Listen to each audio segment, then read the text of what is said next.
ભારતમાં આ વર્ષે સામાન્ય કરતાં ઓછો વરસાદ થવાના અનુમાનની વચ્ચે સુપર અલ નીનો પણ સક્રિય થઈ શકે છે।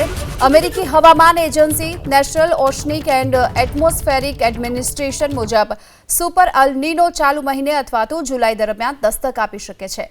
પ્રશાંત મહાસાગરનું તાપમાન આ વખતે મે મહિનામાં સામાન્ય કરતાં 0.5 ડિગ્રી સેલ્સિયસ વધુ છે અને ગરમીની આ સ્થિતિ આ વખતે આખા ચોમાસાની સિઝન દરમિયાન જળવાઈ રહી શકે છે। જો કે ગત મહિને જાહેર કરવામાં આવેલ અનુમાનની આ સંભાવના હતી 61%, પરંતુ હવે તે વધી 82% થઈ ચૂકી છે। ભારતીય હવામાન વિભાગ મુજબ અલ નીનોની સીધી અસર ચોમાસાના વરસાદ પર પડશે, જેનાથી દેશમાં દુષ્કાળનો ખતરો પણ વધુ વધી જશે। ઉત્તર પશ્ચિમ મધ્ય ભારતના ભાગોમાં દુષ્કાળ જેવી સ્થિતિ સર્જાવાનું સૌથી વધુ જોખમ છે, જેનાથી લાંબા દુષ્કાળ અને ખેતીમાં નુકસાનની આશંકા વધી શકે છે। મધ્ય અને પશ્ચિમ ભારતમાં જ્યાં સારી વર્ષા થાય છે, ત્યાં પણ સામાન્ય કરતાં ઓછી વર્ષાની સંભાવના છે।